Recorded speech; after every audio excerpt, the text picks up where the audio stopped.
하나님 아버지, 이 아침에 하나님의 은혜를 구합니다. 하나님의 은혜가 여기까지 우리를 인도하셨습니다. 앞으로 살아가는 것도 하나님의 은혜입니다. 하나님의 은혜가 우리를 이끌어 가는 대로, 우리를 밀어내는 대로 바울처럼 로마를 지나 스페인까지도 달려갈 수 있는 하나님의 자녀들이 되게 하여 주시옵소서. 예수님의 이름으로 기도하옵나이다. 아멘. 하나님의 말씀 로마서 15장 14절에서 21절까지의 말씀입니다. 로마서 15장 14절에서 21절까지의 말씀입니다. 찾으셨으면 로마서 15장 14절부터 함께 읽겠습니다. 내 형제들아, 너희가 스스로 선함이 가득하고 모든 지식이 차서 능히 서로 권하는 자임을 나도 확신하노라. 그러나 내가 너희로 다시 생각나게 하려고 하나님께서 내게 주신 은혜로 말미암아 더욱 담대히 대략 너희에게 썼노니, 이 은혜는 곧 나로 이방인을 위하여 그리스도 예수의 일꾼이 되어 하나님의 복음의 제사장 직분을 하게 하사 이방인을 제물로 드리는 것이 성령 안에서 거룩하게 되어 받으실 만하게 하려 하심이라. 그러므로 내가 그리스도 예수 안에서 하나님의 일에 대하여 자랑하는 것이 있거니와, 그리스도께서 이방인들을 순종하게 하기 위하여 나를 통하여 역사하신 것 외에는 내가 감히 말하지 아니하노라. 그 일은 말과 행위로, 표적과 기사의 능력으로, 성령의 능력으로 이루어졌으며, 그리하여 내가 예루살렘으로부터 두루 행하여 일루리곤까지 그리스도의 복음을 편만하게 전하였노라. 또 내가 그리스도의 이름을 부르는 곳에는 복음을 전하지 않기를 힘썼노니, 이는 남의 터 위에 건축하지 아니하려 함이라.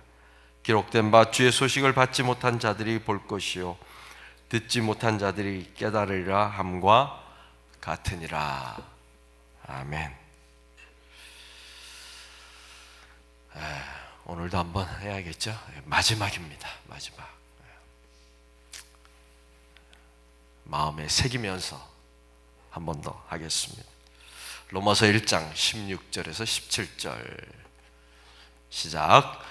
내가 복음을 부끄러워하지 아니하노니 이 복음은 모든 믿는 자에게 구원을 주시는 하나님의 능력이 됨이라. 먼저는 유대인에게요 그리고 헬라인에게로다. 이 복음에는 하나님의 의가 나타나서 믿음으로 믿음에 이르게 하나니, 기록된 바 오직 의인은 믿음으로 말미암아 살리라 함과 같으니라. 아멘. 로마서가 이번 주 지나면 끝이 납니다. 다른 것은 몰라도 이 말씀이 여러분의 마음과 생각과 그리고 여러분의 삶 가운데 깊이 새겨지게 되기를 바랍니다. 오늘 본문 말씀부터는 로마서의 결론 부분이 시작됩니다. 어제로서 사실상 로마서 말씀의 본론은 끝이 났습니다. 여러분이 생각하시는 이 로마서의 내용은 어떤 것입니까? 거의 한 달 반 동안 우리가 말씀을 함께 나눴는데, 여러분들이 로마서를 묵상하고 난 다음에 든 생각은 어떤 것일까요? 저는 어떤 것보다도 하나님의 주권, 나의 인생을 이끌어 가시는 하나님의 그 주권에 대해서 생각해 보았습니다. 하나님과 상관없던 사람들을, 심지어는 하나님을 모른다, 하나님이 없다, 하나님을 거부하는 나 같은 사람들을 하나님께서 은혜로 불러주시고, 그리고 나의 사랑에서 끊을 수 없다라고 다시 한번 확인해 주시고, 이제는 나의 백성으로 살아가라고 말씀하시는 그 하나님의 은혜, 하나님의 음성, 그것도 그냥 너희가 알아서 살아가라는 것이 아니라 성령께서 도우시고 지키시고 인도해 주실 것이다 라고 약속해 주시면서 그리스도를 본받아 살아가라고 하시는 그 하나님의 음성, 여러분도 듣게 되기를 바랍니다. 오늘 본문 말씀 결론 부분의 시작에서 바울은 앞서 우리가 맨 처음 1장에서 보았던 내용들을 다시 한번 언급합니다. 무엇보다도 바울은 로마에 가기를 강력하게 원하고 있습니다.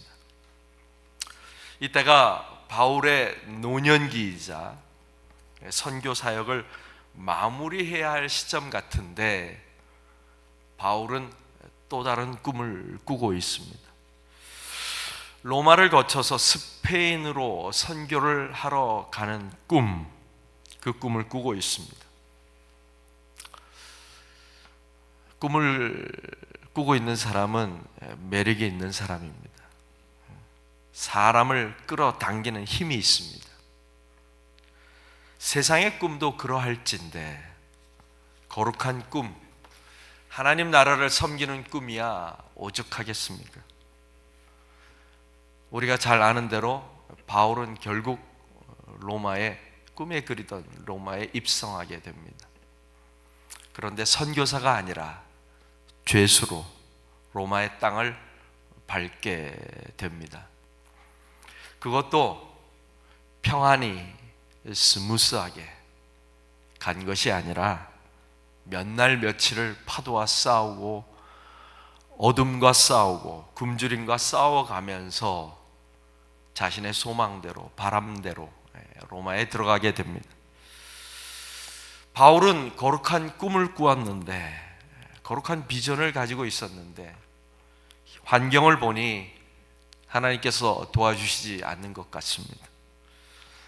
자유의 몸으로 로마에 들어가서 선교하는 것도 쉽지 않을 텐데 자유가 제한된 포로의, 죄수의 몸으로 로마에 들어가게 하십니다. 굳이 이렇게까지 하면서 로마에 가야 하는 것일까요? 그동안 바울이 수고하고 애쓴 것만 보아도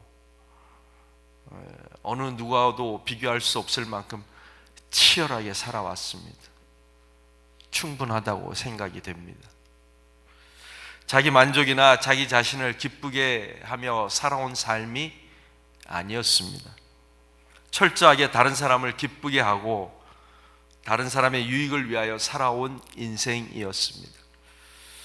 그리스도를 위하여 자기가 말한 것과 같이 온전히 거룩한 산 제물로 드린 삶이었습니다.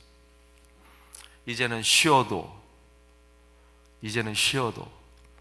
뒤로 물러나서 쉬어도 누가 탓할 수 없을 것입니다.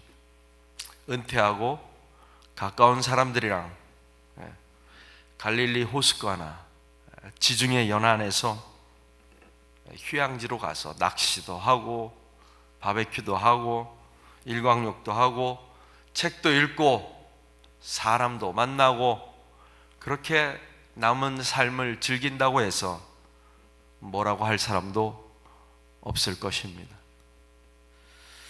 막말로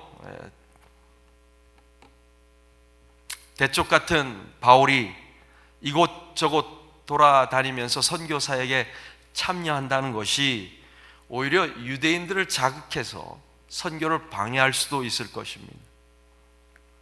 그리고 건강도 좋지 않은 바울 때문에 항상 누군가 옆에 따라다니면서 시중을 들어야 할지도 모르겠습니다. 그것이 오히려 사역에 거치는 돌이 될 수도 있을 것입니다.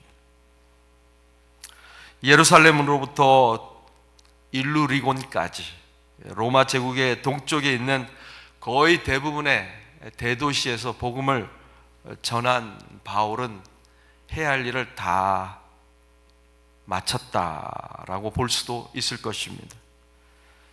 그렇다면 이제 바울이 로마에도 가고 싶고 스페인에도 가고 싶다는 것은 욕심이지 않을까요? 바울 자신도 이제 자신의 인생을 살면서 즐겨야 되지 않겠습니까? 아니, 후배들을 위해서 자리도 좀 비켜주고, 그동안 못 챙겼던 사람들도 좀 챙겨주고 하는 것이 더 나은 노년의 삶이 아닐까요? 여러분은 어떻게 생각하십니까? 바울은 왜 이렇게까지 하는 것일까요? 바울은 왜?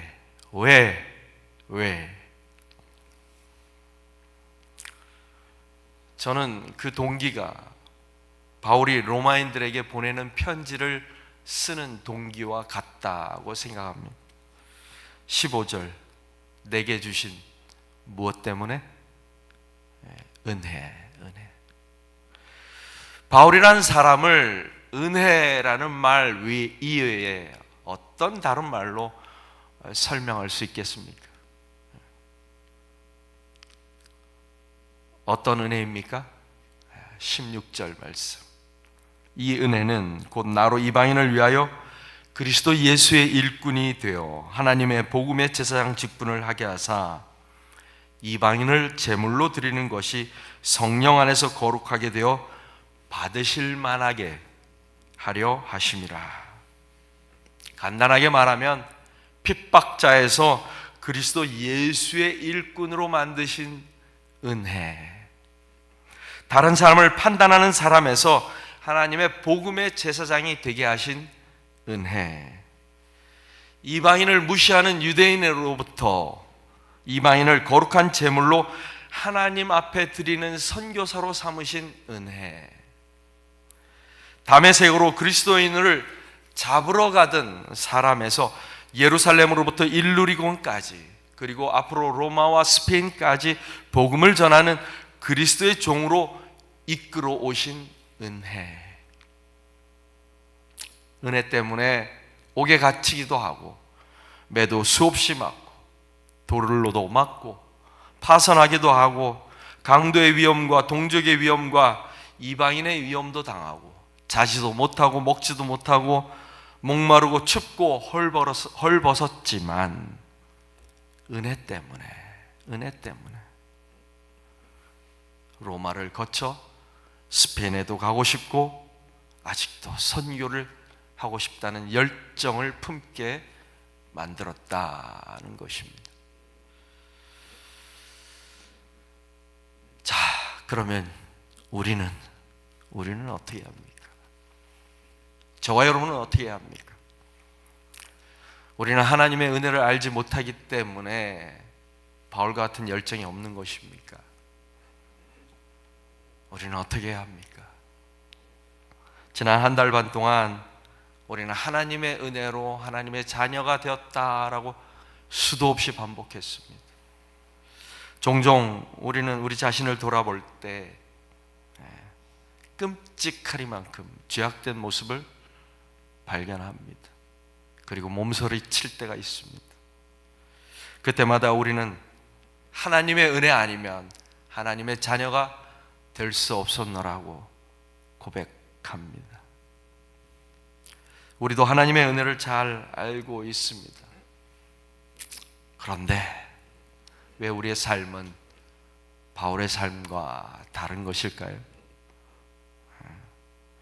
바울은 노년에도 멈추지 않는 열정을 가지고 로마와 스페인까지도 가겠노라고 나서는데 우리는 선교는커녕 내 이웃, 아니 나의 바로 옆자리에 있는 믿음의 식구들의 연약함도 담당하지 못하고 심지어 내 앞가림도 제대로 못하며 헉헉거리는 연약한 신자로 살고 있는 것일까요?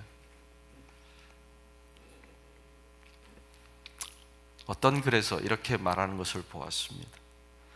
은혜를 아는 신자인가 아니면 은혜에 사로잡힌 신자인가? 그 차이를 아시겠죠? 은혜를 아는 사람과 은혜에 사로잡힌 사람.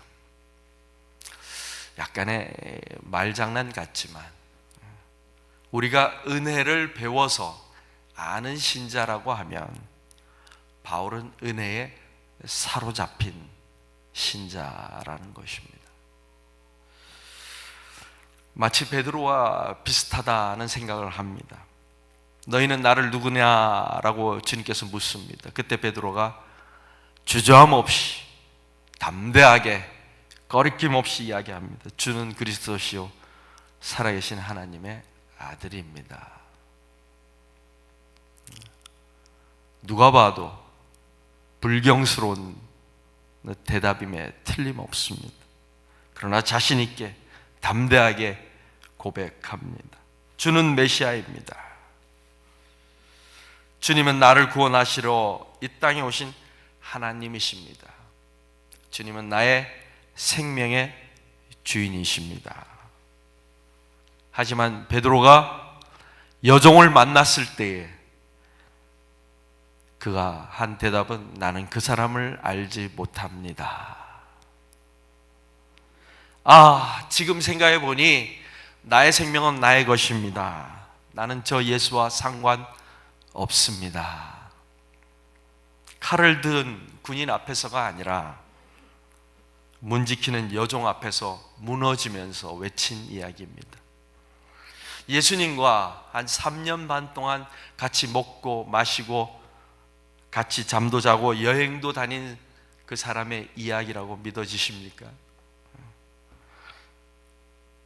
그러나 사도행전의 기록은 베드로의 변화된 모습을 보여줍니다. 어떻게 베드로가, 어떻게 바울이 열정과 사랑과 그리고 선교의 사람으로 변화되었습니까? 정답을 말하자면 성령의 도우심일 것입니다. 하지만 너무 재미없고 지루하고 고루한 뜬구름 잡는 것 같은 대답입니다. 대신 같은 말이지만 이렇게 말씀드리고 싶습니다. 기다리라. 성령의 역사를 기다리라. 제자들이 성령 강림을 기다리듯이 예수께서 하나님의 때를 기다리듯이 기다리라. 그런데 그냥 기다리는 것이 아니라 묵상하라. 두 가지를 묵상하라. 내가 누구인지, 나를 구원하신 예수 그리스도가 누구신지, 예수 그리스도의 십자가가 무엇인지 두 가지를 묵상하라. 나를 쳐다보고 십자가를 쳐다보고 또 나를 쳐다보고 또 십자가를 쳐다보고 우리를 이끌어 가시고 우리를 밀어내시는 그 성령을 누가 조정할 수 있겠습니까? 기다리는 것입니다. 그냥 기다리는 것이 아니라 나와 십자가를 묵상하면서 성령의 도우심, 성령의 인도하심을 구하는 것입니다. 조급해할 필요는 없습니다. 내가 할 수 있는 일이 아닙니다. 주께서 허락하시면 로마에도 갈 수 있고 스페인에도 갈 수 있을 것입니다. 내가 할 수 있는 일은 주님을 바라보는 것입니다. 하나님의 은혜는 우리를 하나님의 자녀 삼는 것으로 끝나지 않습니다. 하나님의 은혜는 저와 여러분을 천국으로 이끌어가는 것으로 끝나지 않습니다. 하나님의 은혜는 우리로 하여금 다른 사람의 약점을 담당하는 자리로 이끌어 가십니다. 내가 과거에는 나를 기쁘게 하는 사람이었지만 하나님의 은혜는 이제는 나를 다른 사람을 기쁘게 하는 자리로 이끌어 가십니다. 과거의 하나님의 은혜가 아니라 새로운 하나님의 은혜를 기대하십시오. 새로운 일을 시작하시는 하나님의 은혜를 기대하십시오. 저와 여러분을 새로운 자리로 이끌어 가시는 하나님의 은혜를 간구하십시오. 하나님의 은혜가 바울을 이끌어 가듯이 저와 여러분을 로마와 스페인으로 이끌어 가실 것입니다. 이 하나님의 은혜로 오늘 하루를 살아가는 아니 우리의 남은 인생을 살아가는 저와 여러분이 되기를 바랍니다. 기도하겠습니다. 주님, 우리에게도 바울처럼 하나님의 은혜에 사로잡히게 하여 주시옵소서. 머리로만 아는 은혜가 아니라, 배워서 아는 은혜가 아니라 새로운 삶으로 우리를 이끌어 가시는 하나님의 은혜를 경험하게 하여 주시옵소서. 나를 구원하시는 은혜로 만족하지 않게 하시고, 지나간 날의 은혜로 만족하지 않게 하시고, 다른 사람을 기쁘게 하는 자로 이끌어 가시는 하나님의 은혜에 올라타는 우리 모든 하나님의 백성들이 되게 하여 주시옵소서. 예수님의 이름으로 기도하옵나이다. 아멘.